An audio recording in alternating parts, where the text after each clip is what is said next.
आज हम आपके सामने आपको समिति शॉप के बारे में बताएंगे। समिति शॉप क्या होती है? जहां किसी भी मेटल को टेम्परिंग किया जाता है। कहाँ टेम्परिंग किया जाता है? ओपन हर्थ फर्नेस के अंदर टेम्परिंग किया जाता है फोर्जिंग के द्वारा, जिसमें हम उसका आकार और साइज बदल सकते हैं। उसको हम फोर्जिंग कहते हैं, उसको हम समिति शॉप कहते हैं। इसके दो नाम हैं, फोर्जिंग और समिति शॉप। इसके लिए कुछ टूल्स की आवश्यकता पड़ती हैं। वो टूल्स कौन कौन से हैं? वो सबसे पहले जो टूल्स होते हैं उनके नाम बता देते हैं हम। हर्थ फर्नेस गर्म करने के लिए जो फर्नेस होती है, भट्ठी होती है, उसको ओपन हर्थ फर्नेस बोलते हैं। दूसरे नंबर पे आता है आपका एनविल। एनविल पे जहाँ हम कोई भी जॉब को काम करते हैं उसको एनविल बोलते हैं। Hammer, swage block, swage flatter, fuller, set ember, punching and drift, chisel and hardness and tong, ये इसके टूल्स हैं, ये औजार हैं जिनकी हमें आवश्यकता पड़ती है। यह एक डायाग्राम है ओपन हर्थ फर्नेस का। ये इसकी चिमनी है, ये हर्थ है, इसके अंदर ये हुड, इसके ऊपर से एयर डोर मतलब हवा जाने के लिए ये लेग्स हैं, ये पाइप के द्वारा कनेक्टेड है, एयर ब्लोअर्स, वाटर टैंक। तो इसमें क्या करते हैं, इसके अंदर जो कोई इलेक्ट्रिसिटी से पंखा चला के और अंदर जो कोक रखा होता है उसके अंदर कोई भी जॉब रख के हम उसको हीट करके उसका जो ऑपरेशन करना होता है ओपन अर्थ फर्नेस में किया जाता है। ये आती है हमारी एनविल। एनविल के ऊपर हम कोई भी ऑपरेशन कर सकते हैं। एनविल के ऊपर हम ऑपरेशन करते हैं। ये माइल्ड स्टील की बनी होती है और ये टूल्स के ऊपर जो भी है इसकी बॉडी होती है उसके पार्ट्स के नाम बता देते हैं हम। ये बेस है इसका, और ये इसके बिक इसको बिक बोलते हैं और इसको हॉर्न बोलते हैं। ये जो हॉर्न टाइप में है, कटिंग फेस इसका ये पॉइंट होता है, और वर्किंग फेस ये आपके सामने, और शुकेर होल, राउंड होल, जय, इस पे 2 या 3 4 प्रकार के होल हो सकते हैं, अलग अलग प्रकार के। जिस तरह का होल हो उसको शुकेर होल, राउंड होल बोलते हैं। जिसके अंदर जिस तरह का आपका कोई सरिया है उसको बेंड करने के काम आती है। टेल स्टॉक है होता है। ये एनविल हमारी बहुत महत्वपूर्ण होती है फोर्जिंग शॉप में। इसके बाद आते हैं हैमर। फोर्जिंग में हैमर की बहुत आवश्यकता होती है। हथौड़े के बगैर काम नहीं हो सकता। जैसे ये बाल पिन हैमर है हमारा, बाल pin hammer, straight pin hammer, cross pin hammer, ये वेट में मिलते हैं और लकड़ी का इनके अंदर हैंडल लगा हुआ होता है। ये काम करने के लिए फोर्जिंग में बहुत महत्वपूर्ण है। तो अब इनकी पहचान बता देता हूँ आप कैसे है। ये इसका पिन नुमा आकार होता है तो इसको बाल पिन हैमर बोलते हैं। ये स्ट्रैप्ड पिन में जो ये हैंडल डलता है ना, इसका ये स्ट्रैप्ड में होगा ऊपर वाला सिरा, इसलिए इसको स्ट्रैप्ड पिन हैमर बोलते हैं। और ये साइड में आपको क्रॉस पिन वाला दिखाया, तो इसका जहाँ हैंडल डलता है ना, ये इसके क्रॉस में है ऊपर वाला ये निशान पिन वाला, इसलिए क्रॉस पिन हैमर बोलते हैं। इनके पहचान का है। और अभी मैं आपके यह हथौड़ा बहुत लंबे साइज में और हैवी वेट में मिलता है। इसको हम डबल फेस हैमर भी बोलते हैं और स्लेज हैमर भी बोलते हैं। ये भी फोर्जिंग और समिति शॉप में बहुत महत्वपूर्ण टूल्स हैं। Suez block. सवेज ब्लॉक से हम काफ़ी ऑपरेशन कर सकते हैं। इसके अंदर हम किसी भी साइज का बेंडिंग, फॉर्मिंग ऑपरेशन इत्यादि कर सकते हैं। ये हमें वेट में मिलती है। और इसका जो अप्रोमैक्सी साइज होता है 250 mm चौड़ा होता है।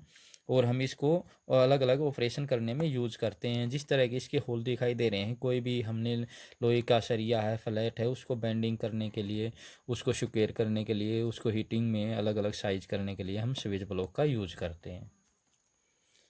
ये हमारे जो सामने है ये टॉप और बॉटम स्वेज है। ऊपर वाले को हम टॉप पे स्वेज बोलेंगे, नीचे वाले को बॉटम स्वेज बोलेंगे। ये हाथ से काम करने के लिए यूज होते हैं। इसको हम एनविल के ऊपर रख के इसके अंदर जॉब रख के काम कर सकते हैं। ये स्प्रिंग स्वेज है। ये दोनों पॉइंट जुड़े हुए होते हैं, स्प्रिंग स्वेज बोलते हैं। ये काम करने की यूज विधि दिखाई गई है कि एनविल पे कैसे काम कर सकते हैं। ये फर्स्ट पोर्शन, ये सेकेंड पोर्शन, इसके ऊपर हैमर लगेगा। जो स्लेज लग रहा है ना, तो यहाँ जो स्लेज लगाएंगे इसके ऊपर स्लेज का काम होगा, मतलब बार बार हथौड़ी की ये चोट लगेगी। और इसका जैसा आकार है वैसे ही उस जॉब को, गर्म जॉब को इसके अंदर डाल के हम काम आसानी से कर सकते हैं। ये हमारा फ्लैटर है, ये भी समिति शॉप में बहुत ही महत्वपूर्ण है। It is a body square cross section made of the carbon steel. ये कार्बन स्टील का बना होता है। ये जो भी आपकी गर्म मटेरियल की जॉब होगी उसको फ्लैट करने के काम आएगा। इस फ्लैटर को उसके ऊपर रख के जॉब पे और उसके ऊपर हैमरिंग करेंगे। ये एक खुद फ्लैटर का काम करेगा। उस जॉब को इसका साइज है उसके हिसाब से फ्लैट करने के काम आता है। जॉब के जो भी मेटल गर्म है उसके ऊपर इसको रखेंगे। टोंग से पहले तो उस जॉब को पकड़ेंगे, उसके ऊपर ये फ्लैटर रखेंगे, फ्लैटर के ऊपर हम चोट लगाएंगे हथौड़े की सहायता से। यह है फुलर कहलाता है। और फुलर का जो कार्य होता है वो किसी भी जॉब को निकिंग करने के, डाउन करने के लिए पीस में काम आता है। ये इसके आकार से ही इसके डिज़ाइन का आपको पता लग जाएगा। फुलर से हम ये कार्बन हाई स्टील का बना होता है और इसके ऊपर भी हम हैमरिंग यूज करते हैं।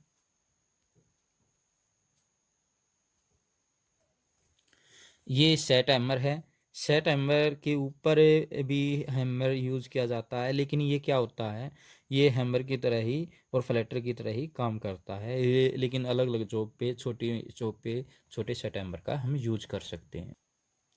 ये फोर्जिंग का पंच है। फोर्जिंग में जो पंच यूज होता है वो इस तरह के पंच यूज होते हैं जिसमें हम एक हैंडल डालते हैं। टेम्परेचर की हुई जॉब पे पंचिंग करने के लिए इसका यूज़ किया जाता है। और ये ड्रिफ्ट है जो टेम्परेचर की हुई उसके दूर से पकड़ के टोंग के द्वारा जब हम इसका यूज़ कर सकते हैं। चीजल, होट चीजल का जो एंगल, कटिंग एंगल होता है वो 30 पॉइंट का होता है। इससे हम भी कोई भी होट जो मेटल है उसको कटिंग करने के लिए होट चीजल का यूज करते हैं। और इस तरह इसका 60 का होता है कुल्ड का जो कटिंग एज होता है। और हम कोई जॉब का जब कटिंग करते हैं या कोई जॉब को काटते हैं तो कुल्ड चीजल, ठंडी जॉब को काटने के लिए कुल्ड चीजल का यूज़ करते हैं। ये अलग अलग इस तरह इसका वर्किंग यूज है। एनविल के इस पोर्शन पे जैसे ये जॉब रखी है और ये आपकी टॉप चीज रखी है, इसके ऊपर से लग रहा है, चोट लगाएंगे, स्टिकिंग करेंगे, इस तरह इसका मेथड होता है। अब आपका लास्ट है टोंग। संडासी बहुत महत्वपूर्ण होती है फोर्जिंग में। गर्म की हुई चीज़ को पकड़ने के लिए हम संडासी का यूज करते हैं। ये सुकेर होलो टोंग है, मतलब संडासी है, जिसके नाम से इसका पता लगता है। नेक्स्ट में आपका राउंड होल टोंग है, जो इसका आगे का वाला सिरा है ये राउंड में है। फिर पिंसर टोंग, ये पिंसर टोंग होती हैं जिस तरह का जॉब है उसको पकड़ने के लिए है, इस तरह की संडासी का यूज करते हैं। ये आपका फ्लैट जॉब जो साधारण सी ज़्यादा यूज की जाती है, सबसे ज़्यादा इस तरह की टोंग का हम यूज करते हैं। चीजल टोंग, चीजल टोंग का जो हिस्सा होता है आगे से उभरा हुआ होता है, किसी चीज़ को लंबे पॉइंट में पकड़ने के लिए चीजल टोंग का यूज करते हैं। पिकअप टोंग, ये आपकी पिकअप टोंग है। ये भी होल्ड करने के लिए, समाल छोटे पीस को होल्ड करने के लिए हम पिकअप टोंग का यूज करते हैं। ये थी हमारे फोर्जिंग के टूल्स एंड इक्विपमेंट्स। इसके बाद कुछ ऑपरेशन होते हैं फोर्जिंग में। कौन कौन से ऑपरेशन हो सकते हैं? अब सेटिंग का एक डायग्राम आपके सामने दिखाया। अब सेटिंग में किसी भी बार के एक हिस्से को बार देते हैं, उसके ऊपर बार बार चोट लगेंगे। जब टेम्परिंग हुआ पीस को हम यहाँ चोट लगाएंगे तो ये हिस्सा उभर जाएगा। उस उभरे हुए हिस्से को हम अब सेटिंग ऑपरेशन बोलते हैं। किसी भी जॉब का अगर ऐसे हिस्सा बार करना हो, जैसे हुक होता है, हुक का एक हिस्सा उभरा हुआ होता है, तो उसको अब सेटिंग ऑपरेशन में नाम आता है। इस तरह के इसके ड्राइंग डाउन, इस तरह के इसके कई ऑपरेशन हैं। यह आपके सामने जो प्रोसेस दिखाया, in carries the length of bar of the width of the thickness bottom. ये हमारे सामने एनविल है, ये वर्क पीस है और ये हमने ड्राइंग डार का बार का ऑपरेशन दिखा रखा है, जो इसमें बार बार हम फ्लैटर का ड्राइंग डाउन का यूज़ कर रहे हैं और ऊपर हैमर लग रहा है। तो इस तरह के जो ऑपरेशन होंगे ना उसको हम ड्राइंग डाउन कहते हैं, मतलब हिस्से को बार बार डाउन कर रहे होते हैं। उसके बाद आता है बेंडिंग। बेंडिंग प्रोसेस में क्या होता है, किसी भी मेटल को, गर्म हुए मेटल को बेंड करना, वर्क पीस को उसको राउंड घुमा देते हैं, तो बैंड, उसको बेंडिंग कहलाते हैं। कटिंग ऑपरेशन के लिए, कटिंग जिस चीज़ की हम कटिंग करते हैं, टेम्परेचर हुए चीज़ को चीजल के द्वारा जब हम कटिंग करते हैं उसको कटिंग ऑपरेशन बोलते हैं। पंचिंग, जब कोई चीज़ पंचिंग करनी हो, प्रोडक्शन सिलेंडरिकार होल करना हो, उसके कारण बड़ा होल करना हो बड़ी चीज़ के अंदर, तो उसको पंचिंग बोलते हैं हम।